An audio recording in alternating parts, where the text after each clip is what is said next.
주부터 상상수훈을 이제 열어서 보기 시작했습니다. 지난주에는 상상수훈의 전체적인 배경, 왜 우리가 이 시점에서 다시 한 번 더 상상수훈을 열어서 보아야 하는가에 대한 그런 배경적인 차원에서 살펴보았고요. 오늘은 이제 산상수훈 전체에 대한 개관,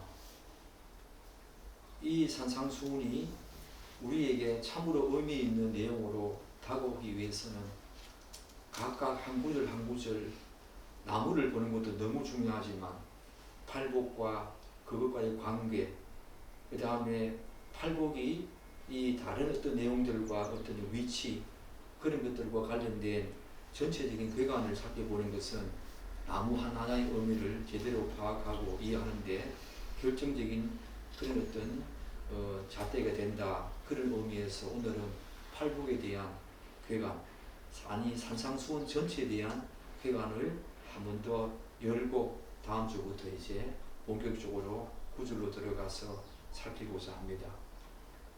사랑하는 여러분, 산상수훈은 누구에게 주신 말씀이라고 제가 지난주에 말씀드렸습니까? 이 산상수훈은 그리스도인만의 성품과 특질이기 때문에 그리스도 안에 있지 않는 자들에게는 이런 내용들이 전혀 해당하지 않지요. 우리가 요한복음 15장에 나와 있는 것처럼 포도나무 비유, 포도나무와 가지의 비유에서 너희가 내 안에, 내가 너희 안에 거하지 아니하고 너희가 나를 떠나서는 아무 열매도 맺지 못한다. 그런 말씀 있지 않습니까? 마찬가지입니다. 이 팔복을 비롯해서 그 이후에 나오는 모든 내용들은 그리스도와 연합된 자, 그리스도 안에 있는 자에게만 나타나는 귀한 성품이고 특질입니다. 이 사실을 우리가 기억해야 합니다. 아무리 세상적으로 탁월하고 도덕적으로 윤리적으로 정말 뛰어난 사람이 이 땅에 존재한다 하더라도, 그런 현인이 있다 하더라도 이 팔복은 그들에게는 전혀 해당하지 않는 우리 그리스도에게만 나타나는 성품이고 특질이다. 그렇게 우리가 이해를 해야 되지요. 한 가지 더, 그렇다면 이 팔복은 어느 시점에서 우리에게, 어떤 시점에서 우리에게 주어지는 복인가 하는 것들을 우리가 한 번 더 살펴봐야 되죠. 사실은 팔복을 자세히 보면은 어떤 사람은 8개 복이다, 어떤 사람은 9개 복이다, 그런 말을 하지만 저는 그런 것에 관심이 없습니다. 8개 복이든 9개 복이든 8복이든 9복이든 간에 저는 그렇게 중요하지 않다고 생각합니다. 단지 이 내용들이 우리에게 반드시 나타나는 그런 성품이고 특질이다. 그것이 중요하지 8개다 9개다 그것은 중요하지 않지요. 그런데 신령이 가난한 자, 그리고 우리가 8번째 나오는 의를 위하여 박해를 받은 자, 그들에게만 천국이 그들의 것이다 라고 말할 때 이 2가지 복만 현재 시대로 나타나 있습니다. 나머지 6개 복은, 만약에 8복이라 했을 때 나머지 6개 복은 단순 미래 시대로 나와 있지요. 그럼에도 불구하고 우리가 잊지 말아야 할 것은 팔복에 약속된 모든 축복은 현재 이 땅에서 우리가 누리게 될 축복인과 동시에 장차 완성될 하나님의 나라에서는 더할 나위 없이 우리에게 주어지는 완전한 축복이다. 그렇게 이해되겠지요.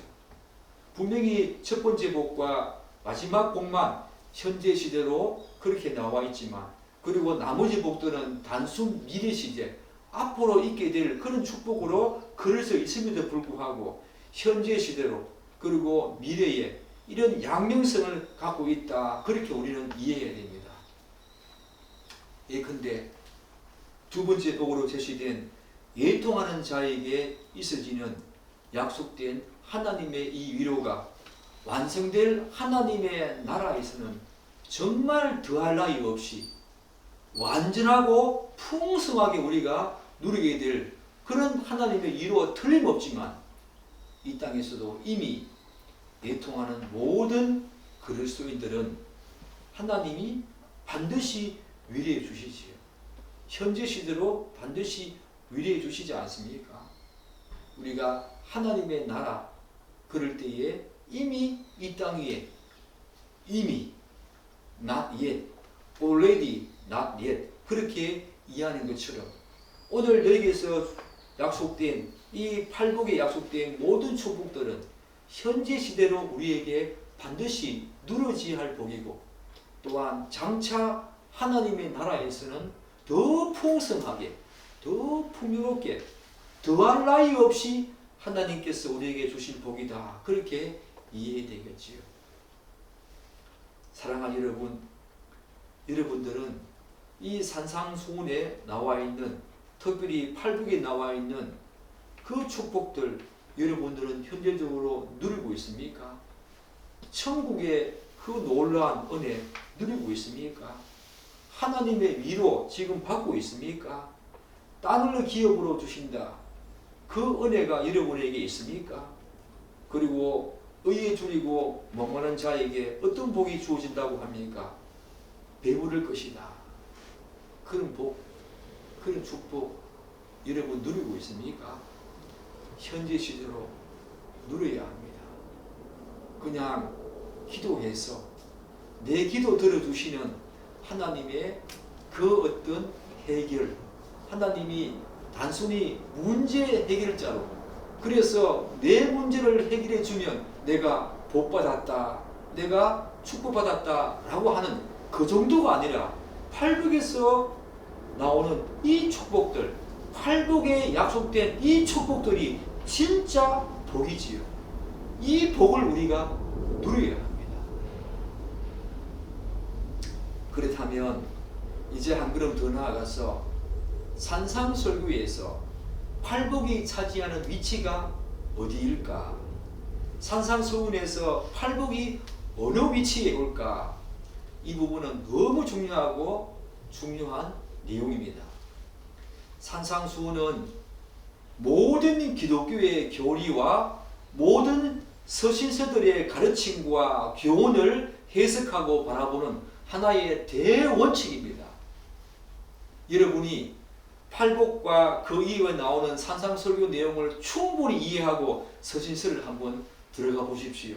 그 서신서들의 모든 가르침 그리고 거기에 등장하는 모든 교리들은 산상수훈에서 나오는 이것이 하나의 대원칙, 대원리가 되어서 서신서가 쓰여졌다라고 해도 과언이 아닐 정도로 서신서들을 바르게 해석하고자 할 때 산상수훈에 비추어서 반드시 보아야 한다. 저는 그렇게 해석합니다. 실제로 그래요. 산상수훈을 다 알고 난 다음에 서신서들을 한번 보십시오. 서신서들 하나하나가 해석이 제대로 되어지지 않을 때 다시 산상수훈으로 돌아왔어. 여기에 어떻게 예수님께서 우리에게 가르치고 있는가 그 지점을 찾아가지고 다시 서신서를 돌아가 보면 서신서가 희미했던 것들이 활짝 보여지는 모습을 보게 되었습니다. 이 팔복은 혹은 산상설교는 서신서들 수많은 서신서들의 기자들이 쓴 그 내용들을 해석하고 이해하는 대원칙이자 대원리입니다. 이 지점을 여러분들이 반드시 알고 팔복과 산상수훈을 읽어야 한다.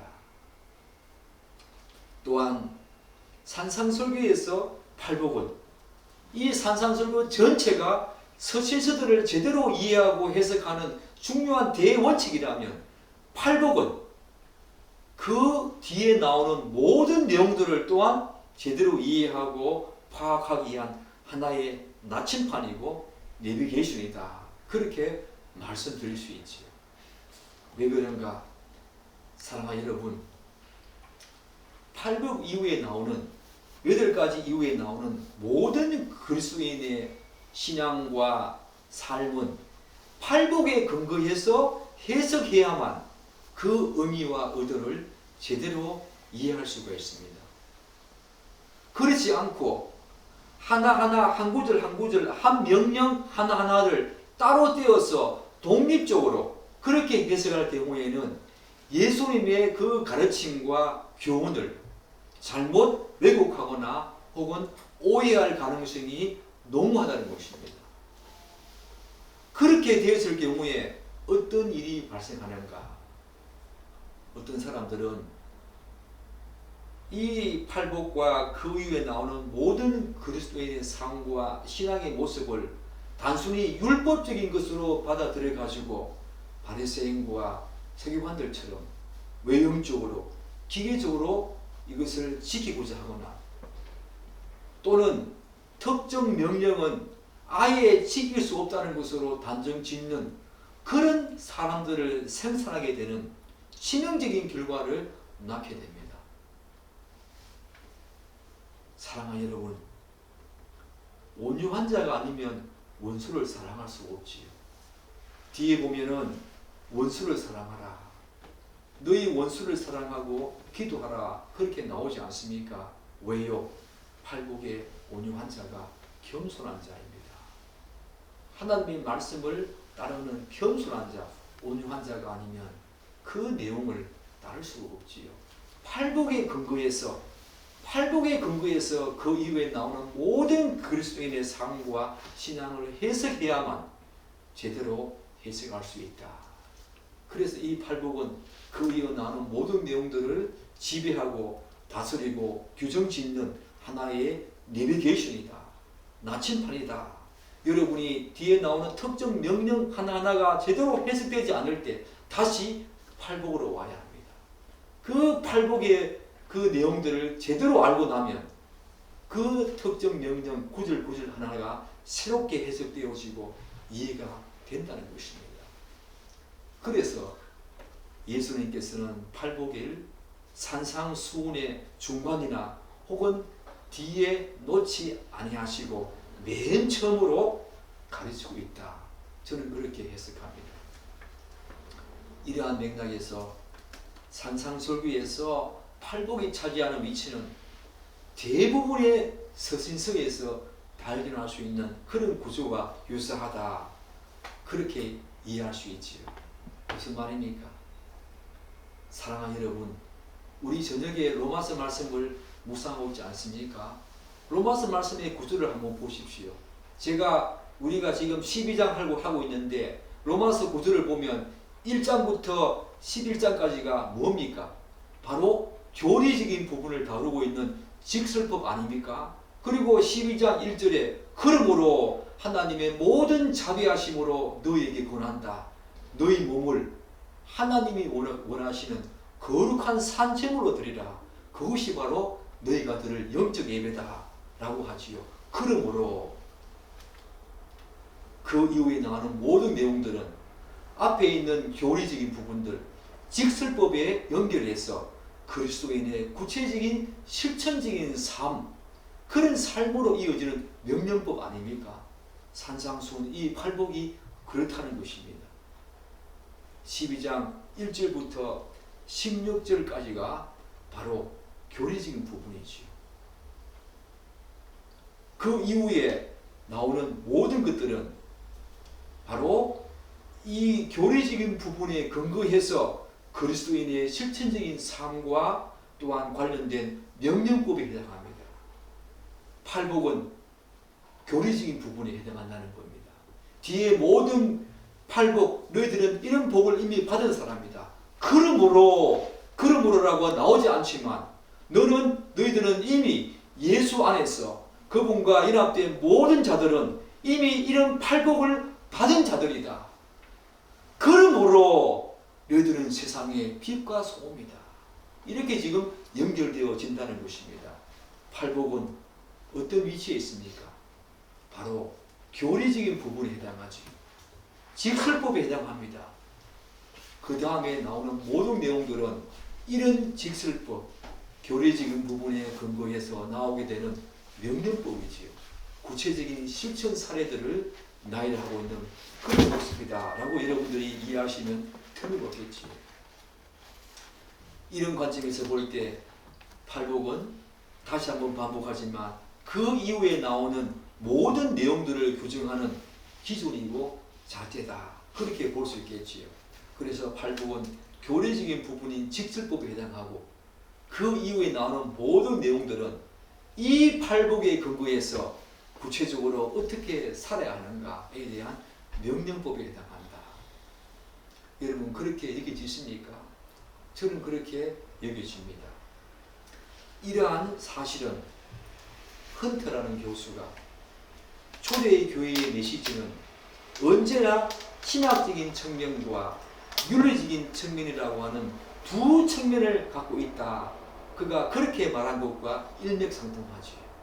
교리적인 부분은 신학적인 부분에 해당하고 헌터 교수가 말한 윤리적인 부분은 바로 명령법, 바로 실천적인 부분에 해당한다. 그렇게 이해할 수 있겠죠. 헌터 교수가 말하는 신학은 이 첫째로 사도들이 말한 복음을 말합니다. 교리지요. 그리고 헌터 교수가 말한 둘째로 복음에서 나오는 둘째는 뭡니까? 바로 윤리적인 부분은 이 복음에서 나오는 사도들이 복음을 받아들이는 모든 사람들에게 복음에 근거해서 가르쳤던 그런 계명들이라고 할 수 있지요. 이런 구조를 갖고 있다는 것입니다. 여러분들은 이 팔복이 그런 위치에 있다는 거 알고 있었습니까? 너무 중요하지요. 이러한 사실을 고려해 볼 때 바울 사도와 수많은 서신서 저자들은 바로 예수님의 이 산상설교 전개 방식을 참고해서 서신서를 작성했다. 그렇게 해석하면 틀림없겠죠. 바울이 그러했고 베드로가 그러했습니다. 사랑하는 여러분, 저는 교육학을 전공하지 않았습니까? 제가 이 말씀을 묵상하면서 이 산상수훈에서 팔복과 나머지 부분들과의 관계를 연구하면서 이런 생각이 들었습니다. 이를 좀 더 다른 각도에서 설명하면은 팔복이 산상설교에서 차지하는 위치를 비교컨대 저는 교육과정과 연결지어서 다음과 같은 방식으로 이해할 수 있다 생각합니다. 한번 들어보십시오. 교육과정은 총론과 강론이 있지 않습니까? 총론에는 교육과정의 성격이 나옵니다. 이를테면 교육과정의 구성의 중점, 교육과정의 방향들, 추구하는 인간상, 교육 목표가 바로 총론에 나오지요. 강론에는 뭐가 나옵니까? 강론은 각 교과 교육과정, 국어과 교육과정, 수학과 교육과정, 사회과 교육과정, 그런 강론에는 각 교과 교육과정이 나오지요. 바로 총론에 근거해서 교육과정이 이렇게 전개되어지는 어떤 모습을 볼 수가 있지요. 이러한 맥락에서 한번 잘 보십시오. 교육과정의 총론에 해당한다. 어느 부분이에요?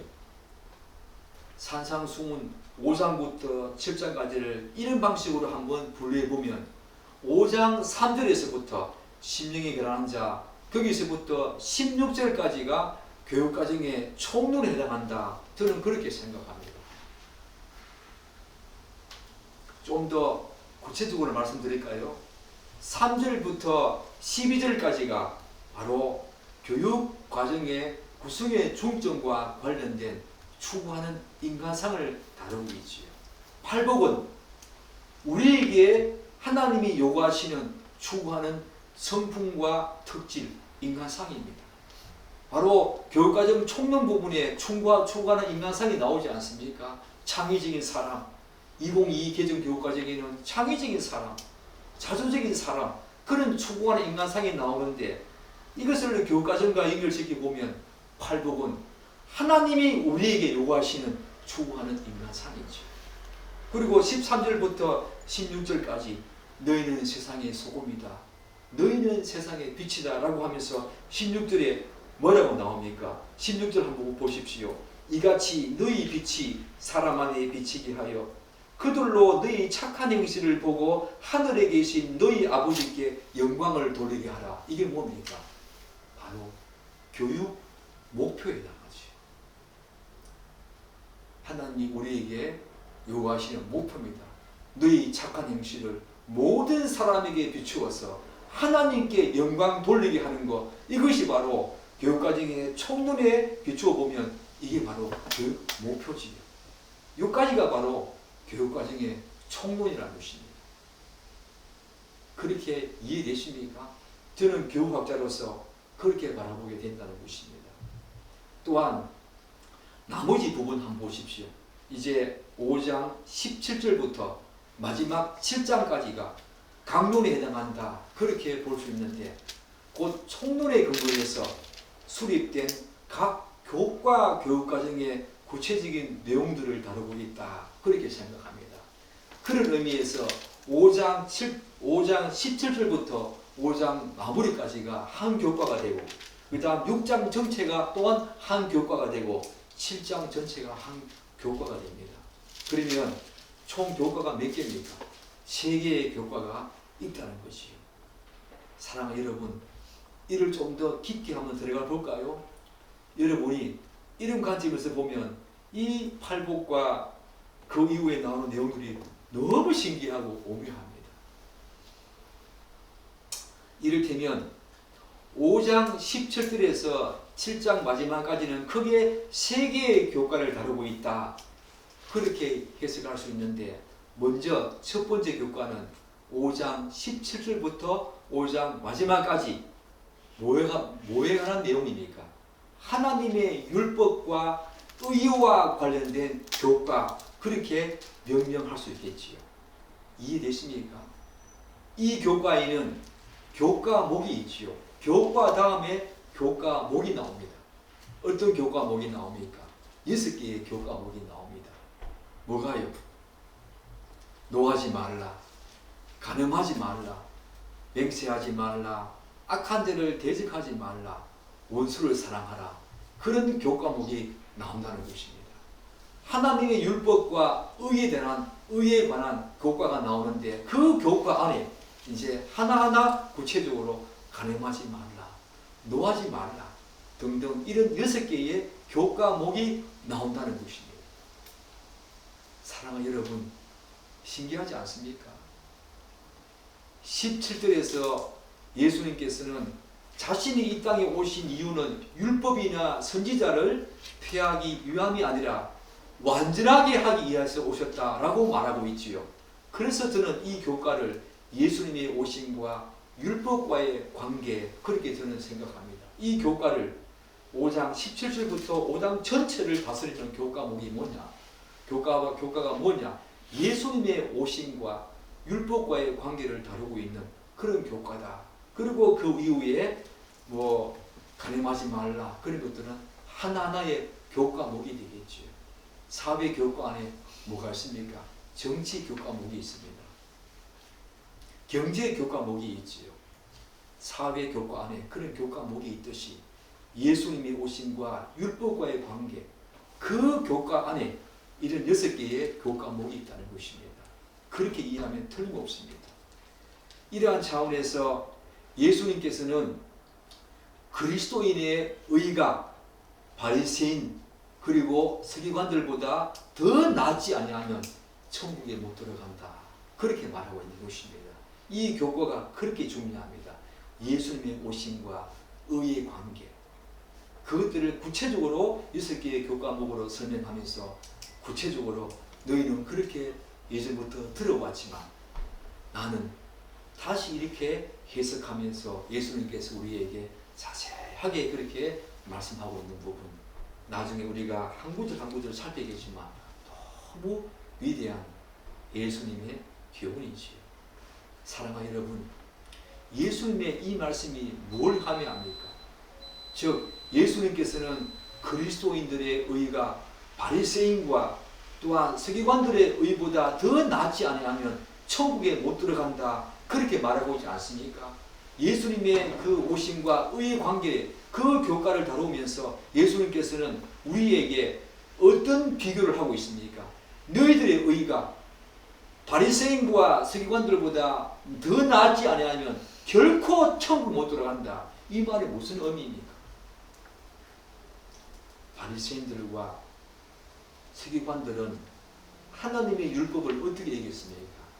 행위 언약으로 여기면서 그것을 지키지 아니하면 구원으로 들어가지 못하는 구원의 조건으로, 구원의 자격으로 그들은 하나님의 율법을 여기고 지켰습니다. 그렇기 때문에 그들에게는 행위 언약으로서의 그 율법이 중요한 구원의 조건이자 자격이 되었기 때문에, 또한 공로가 되었기 때문에 그것을 순종하라고 애쓰고 노력할 수밖에 없었지요. 기계적으로, 외식적으로, 외형적으로, 겉으로 드러나는 행동으로. 그래서 그들에게는 이 하나님의 행위 언약으로서의 율법이 그들에게는 평생 동안 그들의 어깨에 짊어진 하나의 짐이었고 몽이로 작용했습니다. 그 결과 하나님의 율법을 기쁨으로 순종하기보다는 어떻게 지켰습니까? 억지로, 기계적으로 지킬 수밖에 없었던 것입니다. 이것이 바로 그들의 의였습니다. 반면에 예수님께서는 그들의 그 의보다 너희 의가 더 나지 아니하면 천국에 결코 못 들어간다. 율법 우리가 지켜야 합니까? 지키지 말아야 합니까? 율법 폐기론, 반율법주의는 여기에서 무너지지요. 지켜야 합니다. 율법은 지켜야 합니다. 어떤 식으로? 우리가 그들의 의보다 더 나은 조건, 어떤 식으로 해석해야 됩니까? 반면에 그리스도인들에게 율법은 더 이상 행위 언약으로서 하나의 구원의 조건과 자격과 공로로 그렇게 기능하는 것이 아니라 그리스도의 법으로서 하나님의 형상과 모양대로 지음받은 우리들이 그분의 거룩한 성품을 닮아가는 하나의 잣대이고 기준으로 이제 작용하는 것이에요. 따라서 그리스도인들이 하나님의 율법을 지키는 이유는 바리새인과 서기관들처럼 그것을 지키지 아니하면 구원을 받지 못하기 때문이 아니라 하나님과의 친밀한 인격적인 관계성 속에서 그분을 기쁘시게 하고 또한 즐겁게 하기 위함이지요. 그리고 억지로 지키는 것이 아니라 즐겁고 기꺼이 순종하는 마음으로 지킨다는 것입니다.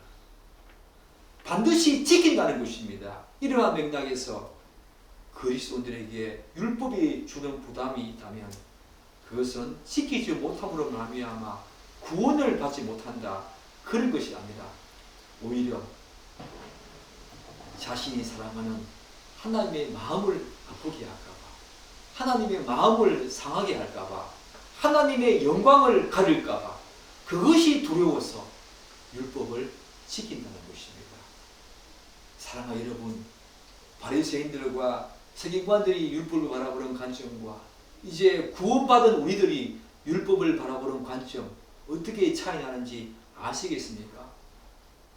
이 관계를 부모님을 사랑하는 자녀, 그리고 상대방을 너무너무 사랑하는 연인들이 서로에게 기꺼운 마음으로 서로가 서로를 받아내고 희생하고 사랑하는 그런 이유와 동일한 원리라고 할 수 있겠지요. 무슨 말입니까? 정말 부모님을 사랑하는 자녀라면, 또한 정말로 상대방을 사랑하는 연인이라면 상대방의 마음을 상하게 하거나 아프게 하지 않기 위해서 기꺼이 그리고 기쁜 마음으로 상대방과 약속한 내용을 즐겁게 지키지 않겠습니까? 바리새인처럼 또한 서기관들처럼 구원을 받기 위한 하나의 조건과 자격과 공로로서 그것을 지킨 것이 아니라 하나님을 사랑하는 그 관계성 속에서 하나님의 마음을 아프게 할까봐, 하나님의 마음을 상하게 할까봐 기꺼이, 또 하나님의 영광을 가릴까봐 기꺼이 두렵고 떨림으로 율법을 지킨다는 것입니다. 전혀 다른 차원의 관점에서 율법을 지키게 된다는 것입니다. 누구가 강요하거나 억압적으로 지키려고 또한 강압하거나 의무적으로 해야 하기 때문이 아니라 자신을 사랑하는 그 상대방, 부모와 연인을 위해서 그가 무엇을 좋아하는지, 그가 무엇을 원하는지 이것을 알고자 하며 그것을 자발적으로 기쁘게 행하고자 하는 것, 그것이 바로 그리스도인들이 이제 율법을 대하는 방식이죠. 그게 바로 서기관들과 바리새인들보다 더 나은 의인 것입니다. 그들은 기계적으로, 강압적으로, 의무적으로 지켰지만 우리의 지킴은 그런 것이 아니라 하나님을 더 기쁘시게 하기 위해서, 그분의 마음을 상하지 않기 위해서, 그분께 영광 올려드리기 위해서 이제 자발적으로 기쁜 마음으로 순종하며 지켜야 하는 것이 바로 하나님이 우리에게 요구하시는 율법의 모습이지요. 사랑하는 여러분, 따라서 5장 21절부터 노하지 말라, 살인하지 말라 그런 말 나오지 않습니까?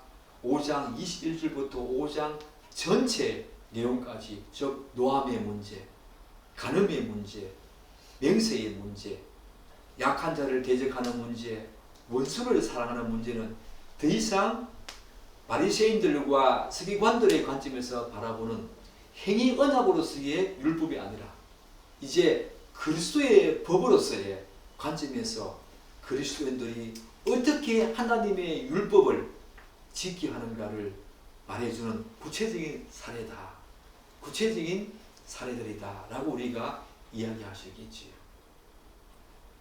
그렇게 되면 여러분, 팔복과 5장 전체 조금 이해되십니까? 제가 전체적으로 몇 개의 교과가 있다고 말씀드렸습니까? 3개의 교과가 있다고 그랬지요. 5장 이제 하나 교과 끝냈습니다. 두 번째 교과가 뭡니까? 6장입니다. 6장은 하나님의 존전, 바로 before God, 바로 요셉이 그렇게 추구했던 코람데오, 하나님의 존전, 하나님 앞에서의 신앙생활이라고 하는 교까지. 6장 1절에서 4절은 바로 그리스도인의 구제와 관련된 내용을 다룹니다. 6장 1절을 한번 보십시오. 왜 제가 이렇게 교과명을 정의하면 1절 이렇게 시작합니다. 사람에게 보이려고 그들 앞에서 너희 의를 행하지 않도록 주의하라. 그리하지 아니하면 하늘에 계신 너희 아버지께 상을 받지 못한다. 뭐라고 말합니까? 사람에게 보이려고 하지 마라. 하나님을 의식하는 겁니다. 바로 하나님 존중에서 하나님을 의식하는 신앙생활, 그게 6장 전체를 지배하고 있는 내용입니다. 그리고 그 이후에 나오는 기도, 금식 문제, 보물을 하늘에 쌓는 문제, 의식주와 관련된 염려 문제 등은 바로 그리스도인들의 신앙생활에서 가장 중요한 것은 누구를 의식하는 것, 사람에게 보이려고 기도하지 마라. 사람에게 보이려고 금식하지 마라. 사람에게 보이려고 또한 의식주, 그런 문제 염려하지 마라. 바로 하나님 존전에서 하나님을 의식하면서 이런 신앙생활을 해야 된다. 그것을 다루고 있죠. 그런 차원에서 저는 이 두 번째 교과명을 하나님 앞에서 하나님 존전에서의 신앙생활이다, 이렇게 이야기할 수 있겠지요. 그리고 각각 기도하는 문제, 또한 금식하는 주제, 이런 것들은 뭐가 되겠습니까? 교과목이 되겠지요. 그렇게 이해하면 여러분 좀 이해하기가 쉽겠습니까? 사랑하는 여러분, 우리가 이런 사실은 6장에서 가장 많이 등장하는 것, 제가 왜 이 두 번째 교과명을 하나님 앞에서 하나님 존전에서의 신앙생활이라고 이야기했냐면은 6장에서 가장 많이 등장하는 문구가 뭔지 아십니까? 그것은 바로 사람에게 보이려고 하지 말라. 하나님께서 갚아주신다. 그것이 6장에서 가장 많이 나오는 문구입니다. 사람에게 보이려고 하지 마라. 하나님이 갚아주신다. 그렇기 때문에 이 6장의 두 번째 교과명은 하나님 앞에서, 하나님 존전에서 이런 신앙생활을 해야 된다. 그렇게 이야기할 수 있겠지. 사랑하는 여러분, 이제 마지막 교과로 넘어갑니다. 세 번째 교과가 여러분은 뭐라고 생각하십니까? 세 번째는 7장 1절부터 마지막 절까지가 바로 세 번째 교과에 해당할 텐데, 세 번째 교과는 천국을 소망하는 그리스도인의 삶이라고 이야기할 수 있겠습니다. 이 교과명은 천국을 소망하는 그리스도인의 삶이다. 이와 관련된 내용으로 천국을 소망하는 그리스도인의 삶은 비판하지 말라. 구하고 찾고 문을 두드리라. 천국을 소망하는 사람은 좁은 문으로 들어가야 된다. 천국을 사모하는 그리스도인들은 열매로 그들을 알아야 한다. 그리고 주여 주여 하는 자마다 다 천국 못 들어간다. 그것을 항상 알고 천국을 향해서 나아가야 한다. 그리고 반석 위와 모래 위에 짓는 사람들, 그런 주제를 다루고 있지요. 천국을 소망하는 사람들, 그들의 삶이 어떻게 되는가 라고 하는 교과, 그리고 하나하나는 또 교과목이 되겠지요. 교과목이 되겠지요. 비판하지 말라, 하나의 교과목. 또한 좁은 문으로 들어가라, 그런 어떤 하나의 교과목이 되겠지요. 즉 천국을 소망하는 모든 그리스도인의 삶은 하나님을 두려워하고 경외하는 가운데 두렵고 떨림으로 구원을 이루어가야 한다. 바로 빌립보서 2장 11절에서 말하는 그 내용을 그대로 갖고 오면 되겠지요. 천국을 소망하는 사람들은 두렵고 떨림으로 구원을 이루어가야 합니다. 비판하지 말아야 합니다. 또한 열매로, 풍성한 열매를 맺도록 두렵고 떨림으로 구원을 이루어가야 합니다. 또한 좁은 문으로 들어가려고 해야 합니다. 주여 주여 하는 자마다 다 천국 못 들어간다. 이 말씀을 깊이 인식하면서 두렵고 떨림으로 구원을 이루어가야 합니다. 내가 반석 위에 집을 짓고 있는지, 모래 위에 집을 짓고 있는지, 우리가 고린도후서 13장 5절 말씀처럼 너희가 그리스도 안에 있는지 너희 믿음을 확증하고 점검하라. 항상 우리는 반석 위에 집을 짓고 있는지, 모래 위에 집을 짓고 있는지 우리의 믿음을 항상 점검하고 확증해야 되지요. 바로 두렵고 떨림으로 천국을 소망하는 그리스도인의 삶을 다루고 있는 것이 바로 7장 전체 내용이라고 할 수 있겠지요. 사랑하는 여러분, 예컨대 제가 말씀드렸듯이 그리스도인들은 타인을 함부로 비판하지 말아야 하고 날마다 무엇인가를 찾고 구해야 하는데, 그것은 바로 뭡니까? 누가복음에서 찾고 구하라. 가장 좋은 것 주신다. 성령 하나님의 인도하심과 도우심이죠. 여러분이 두렵고 떨림으로 구원을 이루어가는 모든 과정 속에서 성령 하나님의 인도하심과 다스리심과 이끌림을 받아야 하죠. 그래서 구하고 찾아야 한다. 문을 두드려야 한다. 예수님은 그렇게 말하고 있지요. 뿐만 아니라 천국을 소망하는 그리스도인들은 좁은 문으로 들어가야 합니다. 거짓 선지자들을 삼가해야 합니다.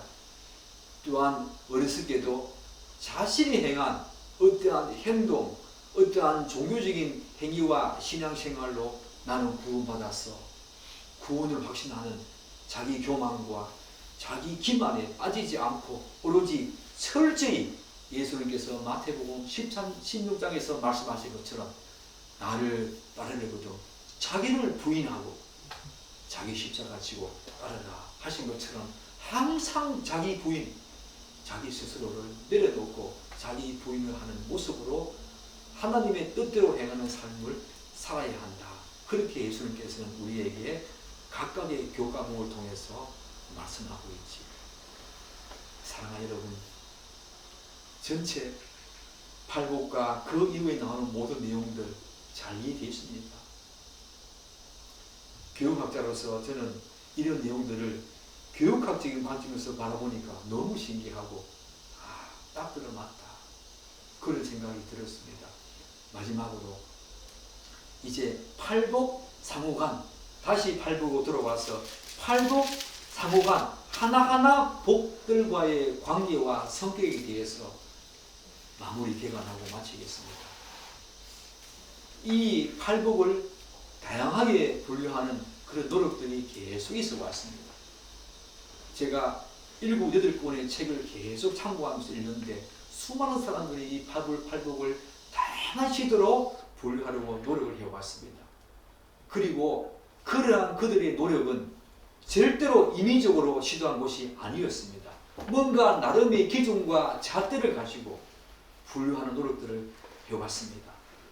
예컨대 이 팔복 하나하나의 관계를 살펴보면서 교우학자 크리소스톰이라고 하는 사람은 이것을 일종의 황금 사슬이다. 첫 번째 복부터 마지막 복까지는 골드 체인이다. 하나의 황금 사슬로 엮여져 있다. 그렇게 분류했습니다. 그렇게 바라보았습니다. 그리고 존 스토트는 전반부 4개는 4개의 복은 그리스도인과 하나님과의 관계를 다루고 있다. 그리고 후반부 4개의 복은 사람들에 대한 그리스도인들의 관계를 다루고 있다. 그렇게 분류했습니다. 이처럼 팔복은 아무런 관련성 없이 무작위로 서술된 내용이 아닙니다. 자세히 살펴보면 거기에는 놀라운 영적인 그리고 논리적인 연결고리가 있다는 것을 우리가 발견할 수 있지요. 오늘 제가 말씀드린 이 부분을 참고해서 팔복을 한번 읽어보십시오. 팔복을 제가 영적이라고 하는 이유는 1차적으로 팔복은 제가 지난주에 잠깐 언급하지 않았습니까? 팔복은요, 중생에서 새로운 생명의 원리가 내 안에 심겨진 사람, 그래서 그 영혼과 그 인격에 그 새로운 생명의 원리가 심겨진 사람만이 가질 수 있는 독특한 성품이고 특질입니다. 자연인들은 도저히 범접할 수 없는 그런 영적인 것이죠. 아무리 탁월하고 도덕적이고 윤리적인 자연인이 있다 하더라도 예수를 믿지 않으면 이 팔복의 성품과 특질은 죽었다 깨어나도 가질 수 없습니다. 너무나 영적이기 때문입니다. 뿐만 아니라 이 팔복에 약속된 축복 또한 영적인 의미를 갖고 있지요. 예컨대 온유한 자, 어떤 복이 있다 그럽니까? 한번 보십시오. 온유한 자는 복이 있나니 땅을 기업으로 받을 것이다. 단순 미래라고 했지요. 이 땅은 일정 부분 이 땅에서 하나님이 주시는 물질적인 복 의미합니다. 그러나 이 땅을 기업으로 받는다라고 할 때에 이 땅은 이 땅에서 하나님께서 우리에게 주시는 분명한 물질적인 축복, 세상적인 축복 일정 부분 담고 있지만 그것은 영적인 의미가 더 강하지요. 저 완성될 나라에서 하나님이 우리에게 주실 완전한 유업, 완전한 기업, 완전한 땅, 그 의미가 여기에 담겨 있습니다. 영적인 의미가 있다는 것입니다. 그리고 제가 방금 팔복, 이런 영적인 연결고리와 함께 논리적인 어떤 연결고리 있다, 제가 그렇게 말씀드리지 않았습니까? 팔복의 전반부 4개는 심령이 가난한 자, 애통하는 자, 온유한 자, 의에 줄이고 목마른 자, 이 4개의 복은 하나님과 그리스도인 자신과의 관련된 성품이자 특질입니다. 저는 이것을 하나님 사랑이라고, 하나님 사랑과 깊은 관련이 있다. 앞에 4개의 복은 하나님 사랑과 깊은 관련이 있다. 즉 하나님과 그리스도인 각자의 관련된 성품이고 특질이다. 이렇게 보면 틀림없다고 생각합니다. 그리고 후반부 4개의 복, 긍휼의 이김을 받는 자, 마음이 청결한 자, 화평하게 하는 자, 의를 위하여 박해를 받은 자, 이것은 그리스도인과 다른 사람들과의 관련된 성품이자 특질이죠. 그러면 이 4개의 복은 무엇과 깊은 관련이 있겠습니까? 바로 이웃사랑이죠. 이런 논리적인 순서 여러분 보았습니까? 이런 논리적인 순서로 여러분이 팔복을 보았습니까? 이러한 구조는 예수 그리스도의 완전한 대속적인 형벌을 통해서 우리에게 있어지는 놀라운 결과와 유사하다는 것을 여러분 아실 것입니다. 사랑하는 여러분, 예수 그리스도의 완전한 대속적 형벌을 통한 속죄 사역으로 먼저 우리에게 무엇이 1차적으로 있게 되었습니까? 바로 하나님과 죄인인 인간과의 화평, 먼저 그것이 있어지지 않았습니까? 그리고 하나님과의 인간과의 화평 이후에 무엇이 있습니까? 사랑과 사랑과의 화평이 있어지지요. 똑같은 구조지요. 바로 하나님과 인간 사이의 화평이 바로 네 개의 복과 깊은 관련이 있지요. 하나님과 인간 사이의 화평을 이룬 자가 갖게 되는 복이 바로 앞에 전반부의 네 개의 복이다. 저는 그렇게 해석합니다. 그리고 후반부 네 개의 복은 이제 그 화평을 이룬 자가 사랑과 사랑 사이의 화평을 또한 이루겠지요. 바로 이웃 사랑의 관계를 나타내고 있다. 여러분 그렇게 이해되십니까? 이 구조는 십계명과도 깊은 관련이 있지요. 십계명에서 1계명부터 4계명은 어떤 계명과 관련됩니까? 하나님과 관련된 계명 아닙니까? 그리고 5계명부터 10계명은 사랑과 관련된 계명 아닙니까? 똑같은 구조가 이 팔복에도 나타난다는 것입니다. 그리고 우리가 다시 한 번 더 여기서 주목해 볼 내용이 있지요. 얼마나 논리적인 순서를 갖고 있냐면은 하나님과 자신과의 관계에서 가져야 될 이 네 가지 성품을 자세히 한번 분석해 보면 심령이 가난한 자가 아니면 애통하는 자가 될 수 없습니다. 그리고 애통하는 자가 아니면 온유한 자가 될 수 없습니다. 그런 연결고리 있다는 것입니다. 왜 애통하는 자가 아니면 온유한 자가 될 수 없습니까? 왜냐하면 자신의 그 가난한 심령과 제약된 모습을 보고 많이 울고 슬퍼하고 애통하는 자라야 하나님 앞에서 온유한 자, 겸손한 자가 될 수 있지요. 심령이 가난한 자가 아니면 애통하는 자가 될 수 없습니다. 애통하는 자가 되어야만 온유한 자가 될 수 있다. 얼마나 논리적입니까? 또한 사랑과 사랑과의 관계에서 말하는 네 가지 성품을 한번 보십시오. 타인을 긍휼히 여기는 자가 아니면 마음이 청결한 자가 될 수 없습니다. 또한 마음이 청결한 자가 아니면 다른 사람들과 화평할 수 없습니다. 이처럼 팔복은 영적인 복을 말하고 있을 뿐만 아니라 또한 그 기술하는 순서가 너무나 논리적으로 제시되어 있다. 이렇게 우리가 이해할 수 있겠지요. 우리가 앞으로 팔복 읽을 때 그리고 나머지 부분 읽을 때 이런 전체적인 이미지를 전체적인 숲을 보면서 읽으면 여러분에게 더 자세하게 제대로 이해되고 해석이 될 것입니다.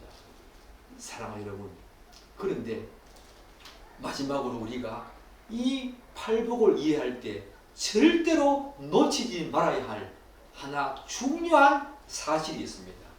이 팔복 하나하나가 이렇게 영적으로 논리적으로 이렇게 연결되어 있기 때문에 하나하나 독립적으로 떼어서 이해하면 절대로 안 된다는 것입니다. 또한 이 팔복은 하나의 전체, 완전한 전체를 보고 이해합니다. 이것은 마치 포도 하나하나이 모여서 한 송이의 포도송이가 되는 원리와 비유할 수 있겠지요. 팔복 하나하나가 포도 하나하나이라면 팔복 전체는 포도 하나하나이 모여서 된 포도 한 송이라고 말할 수 있지요. 이때 온전한 포도 한 송이에 들으면 비록 그 포도 한 송이 안에 작은 알과 큰 알이 함께 섞여 있을 수는 있지만 특정 한두 알이 섞었다면 그 포도송이는 완전한 포도송이가 될 수 없겠지요. 마찬가지로 팔복을 바라볼 때에 여러분들은 어떻게 이해하는가? 어떤 복이 다른 복보다 조금 더 강하고 약하게 나타날 수 있다는 것입니다. 어떤 사람은 심령이 가난합니다. 그러나 애통하는 것이 조금 부족할 수 있습니다. 그럼에도 불구하고 심령이 가난한데 애통하는 자가 아니다. 애통하는 복이 없다. 그런 것은 없는 것입니다. 이들 개를 전체 하나로 이해해야 된다는 것입니다. 우리가 갈라디아서 5장 22절에 9가지 성령의 열매가 나오지 않습니까? 그 9가지 성령의 열매도 하나로 보아야 되죠. 사랑이 있는데 희락이 없다. 그런 성령의 열매는 없는 것입니다. 이 팔복도 하나님이 중생한 자에게 성령 하나님의 역사로 말미암아 우리에게 맺어가시는, 또한 이미 우리에게 주어진 복이기 때문에 심령이 가난한데 예통함이 없다. 그것은 거짓인 것입니다. 예통하는 것이 있는데 온유한 것이 없다. 그것도 거짓인 것입니다. 예통하는 것이 많이 나타나는가 하면 온유한 것이 조금 약하게 나타날 수는 있지만 전체적으로 하나도 없다.